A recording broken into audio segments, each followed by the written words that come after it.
Airport করতে বাধা দিচ্ছেন, বাধা পাচ্ছে, ভাঙড়ে জমি পাচ্ছে না, তার জন্য এয়ারপোর্ট নিয়ে কল্যাণীতে নিয়ে যাওয়া হচ্ছে। তাহলে তো ভাঙড়ের উন্নয়ন কমছে না? দেখুন, আমি অনেক আগেই বলেছিলাম বিষয়টা, ভাঙড়ের মানুষের ইচ্ছার বাইরে এয়ারপোর্টের জন্য এক কোদাল মাটি ফেলতে দেবো না, এক কোদাল মাটি তুলতে দেবো না। এবং এই নির্বাচনে তৃণমূল কংগ্রেস যদি জিততো এবং সরকার সাহেব যদি জিততো, তাহলে ভাঙড়ের মানুষকে উচ্ছেদ করে এয়ারপোর্টের একটা পরিকল্পনা করতো। সেটা বর্তমান যিনি মুখ্যমন্ত্রীর মুখ থেকে বকলমে আপনার প্রকাশ পেয়েছে। ভাঙড়ে বহু ফসলি জমি,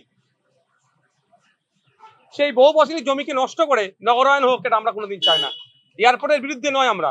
পুরুলিয়া এয়ারপোর্ট করুক, বাঁকুড়াতে এয়ারপোর্ট করুক, যেখানে এবং রাজ্যের যে যে সমস্ত জায়গাগুলোতে চাষবাস হয় না সেই জায়গাগুলোতে করুক। উন্নয়ন শুধু এয়ারপোর্ট থাকলেই হবে, তাছাড়া এয়ারপোর্ট থাকলে হবে না, এটা নয়। ভাঙড়ের কৃষিজ জমি, বহু ফসলি জমি, সোনার জমি, সেই কৃষকদেরকে পর্যাপ্ত পরিমাণে সরকারি পরিষেবা দিয়ে কৃষিকাজের উন্নততর জায়গায় নিয়ে যাওয়ার ব্যবস্থা করুক, এটাও তো উন্নয়ন হবে।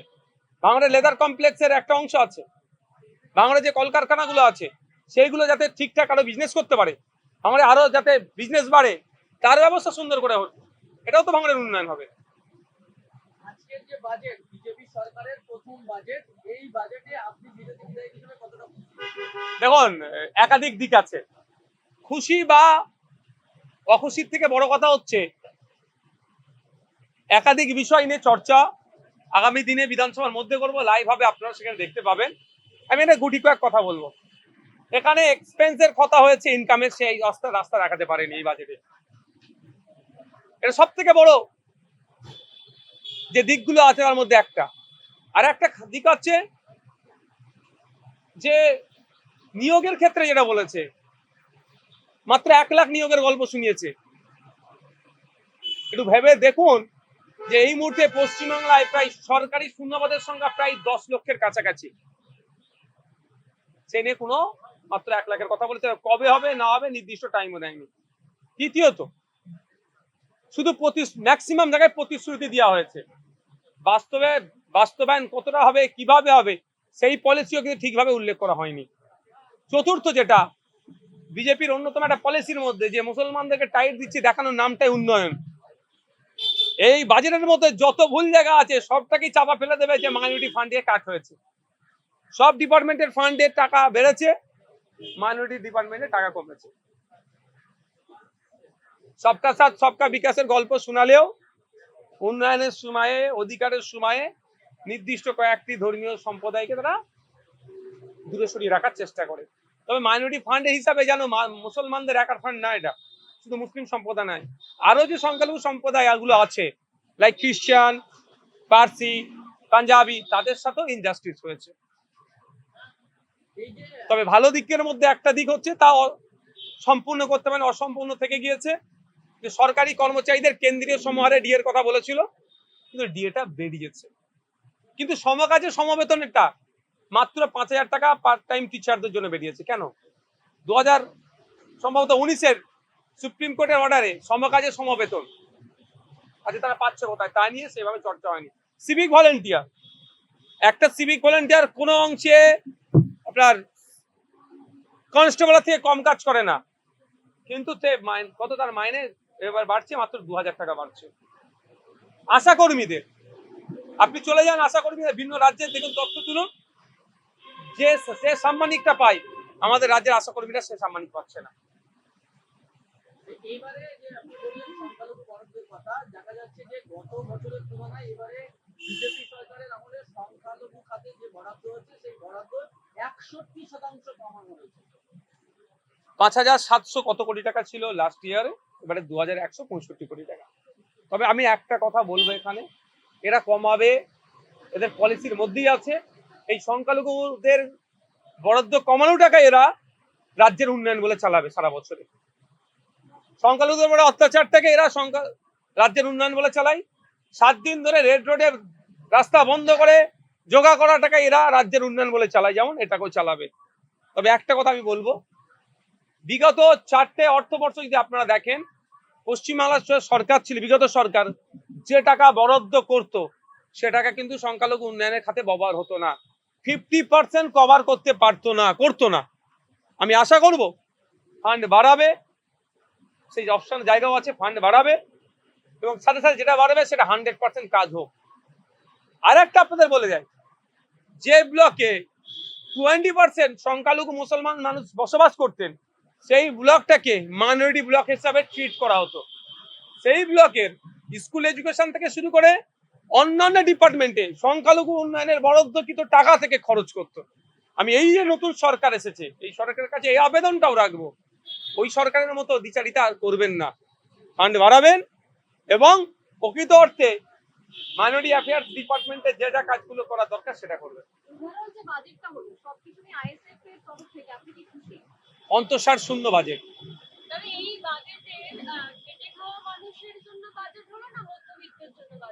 দেখুন, আর একটা থাকে নিম্ন মধ্যবিত্ত, শুধু মধ্যবিত্ত নয়, নিম্ন মধ্যবিত্তদের কথা কোনো চর্চা হয়েছে সেভাবে? দেখুন, একটা গুরুত্বপূর্ণ কথা বলেছে এই বাজেটে, ব্লু ইকোনমির কথা, সুনীল অর্থনীতির কথা। শুনতে খুব ভালো লাগে, খুব শক্তিশালী জিনিস এটা, কাদের জন্য সেই পলিসি এখনো ঠিক না। আর এরা বিশেষ করে মৎস্য চাষীদের কথা বলছে, মৎস্যজীবীদের কথা বলেছে। কিন্তু আমি একটা আতঙ্কে আছি। আতঙ্কটা এটাই, যেভাবে সমতলের জায়গাগুলোকে বৃহত্তর কর্পোরেটদের স্বার্থে জমিগুলোকে নির্দিষ্ট কয়েকটা শিল্পপতি গোষ্ঠীর হাতে তুলে দিচ্ছে, এই মৎস্যজীবীদের ক্ষেত্রে ব্লু ইকোনমির কথা বলে এটা আবার তাদেরকে বরাদ দিয়ে দেবে না তো, এই আতঙ্কে আমি আছি। ফলে গরিব যে মৎস্যজীবীগুলো আবার বঞ্চনার শিকার হবে। আমরা চাই ক্ষুদ্র মাঝারি মধ্যবিত্ত যে ব্যবসায়ীগুলো আছে, সরকারের বড় প্রকল্পের সাথে তারা অ্যাটাচমেন্ট হোক, কিন্তু সেই জায়গা সরকার সেই অর্থে দিতে চাইছে না।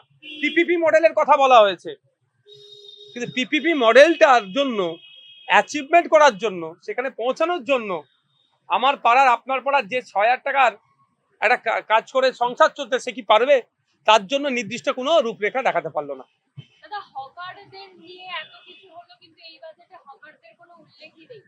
এনে তো আমরা বিরোধী, আমাদের কি বলতে হবে?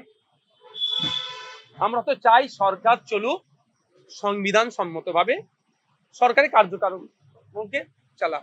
কিন্তু আমরা কি দেখছি, সরকার চলতে না চলতেই রাস্তায় বুল্ডোজার নামিয়ে দিল, হকারদের উচ্ছেদ করলো, দোকান ঘর গুমটি সব ভেঙে দিল, তাদের ন্যূনতম ক্ষতিপূরণ বা পুনর্বাসনের ব্যবস্থা ছাড়াই। এটা কি সংবিধান সম্মত? সংবিধান সম্মত কোনোভাবেই নয়। সুতরাং এদের কাছ থেকে হকারদের ভালোটা পাবো কি করে? তবে বাংলা একটা শুধু বলবো এ বিষয়ে, যে ইতিহাস তৈরি হয় শুধুমাত্র চর্চা করার জন্য নয়, পড়ার জন্য নয়, জ্ঞান নেওয়ার জন্য, সেখান থেকে শিক্ষা নেওয়ার জন্য। তৃণমূল কংগ্রেস আজকে ইতিহাসের পাতায় ঠাঁই পেয়েছে, তাদের কাছে শিক্ষা নেওয়া দরকার, যে ক্ষমতার দম্ভ দেখিয়ে এতদিন যারা চলছিল তার চেয়ে ইতিহাসের পাতায় ঠাঁই হয়েছে। গরিব হিন্দু কি মুসলমান, হকারদের ধর্ম হয় না, তাদের একটাই পরিচয় হকার। তাদের সাথে যে অন্যায় হচ্ছে, ইতিহাসের পাতায় আগামী দিনে এই বিজেপি সরকারকে ঠাঁই তারাই করবে। মহিলাদের জন্য 33% সংরক্ষণ, কি বলবেন এটা নিয়ে? মহিলারা, আমরা তো বারবার বলি, অর্ধেক আকাশ জুড়ে মহিলারা আছে, মহিলাদেরকে আমরা ছাড়া কোনোটাতেই না বলতে পারবো না। আজকে আমি পৃথিবীর মুখ দেখেছি একজন মহিলার জন্যই। কথা হচ্ছে খাতায় কলমে বা এগুলো শুনতে খুব ভালো লাগে। এই ভাজপা সরকারের কেন্দ্রীয় মিনিস্টার, নামটা মনে আসছে না, আমার দেশের হয়ে যারা বিশ্বের দরবারে আমার দেশের ঝান্ডাকে তুলেছিল, তাদের সাথে যৌন কেলেঙ্কারি, তাদের বিরুদ্ধে কি ব্যবস্থা গ্রহণ করেছে? অনেক বলবে 33%, আমি চাই তো হোক না। পঞ্চায়েতে তো নির্বাচনে 50% সংরক্ষণ আছে মহিলাদের জন্য, আমরা একবারও বিরোধিতা করেছি, হোক 33% সংরক্ষণ, কোনো সমস্যা নেই। তবে একটু ওতে অ্যাডিশন হবে, এটা অ্যাড করবো আমি, স্পোর্টস কোটাটাকেও 2% থেকে 5% হাইক করতে হবে। বলছিলাম এই যে সুরাবুদ্ধি এভিনিউ পরিবর্তন নিয়ে কলকাতা পৌরসভা নাম পরিবর্তন করেছেন, সেইটা মুখ্যমন্ত্রী টুইট করেছেন এবং সেই টুইট নিয়ে ইতিহাস বিকৃত হয়েছে বলে ইতিহাসবিদরা বলছেন। এই বিষয়টা নিয়ে কি বলবেন? যারা ডাস্টবিনের ইতিহাস আঁকড়ে ধরে বাঁচতে চায়, তাদের কাছ থেকে হোসেন শহীদ সোহরাওয়ার্দী আর হাসান সোহরাওয়ার্দীর পার্থক্য আমাদের মানে নেওয়াটাই ভুল। কোনটা বাবা, কোনটা চাচা, কোনটা দাদা যদি না বুঝতে পারে, তাকে আর আমি কি বুঝাবো? এই বিষয় নিয়ে আমি চিফ মিনিস্টারকে জানাবো যে হোসেন শহীদ সোহরাওয়ার্দী আর হাসান শহীদ সোহরাওয়ার্দী বিস্তর তফাৎ। হাসান শহীদ সোহরাওয়ার্দী হচ্ছে 1933 থেকে 34 সালে ওই সময় কলকাতা ইউনিভার্সিটির ভাইস চ্যান্সেলর ছিলেন। তিনি একজন বিখ্যাত মানুষ ছিলেন, সমাজের প্রতি তার যথেষ্ট কন্ট্রিবিউশন আছে, তাকে স্মরণ করে ওই অ্যাভিনিউটা ছিল, রাস্তাটি ছিল, কিন্তু আজকে সব গুলিয়ে দেওয়া হচ্ছে। এর কাজটা হচ্ছে এটাই, ঠিক যেভাবে পেহলুকানকে বা আফরাজুলকে হত্যা করে, পেহলুকানকে হত্যা করেছিল কেন, তার নাকি বাড়ির ফ্রিজে গোমাংস ছিল। পরবর্তীতে দেখা গেল কি, যখন ওই মাংসটাকে যখন টেস্ট করা হলো, যেটা গোমাংস নয়, কিন্তু একটা লোককে প্রাণে মেরে দিল।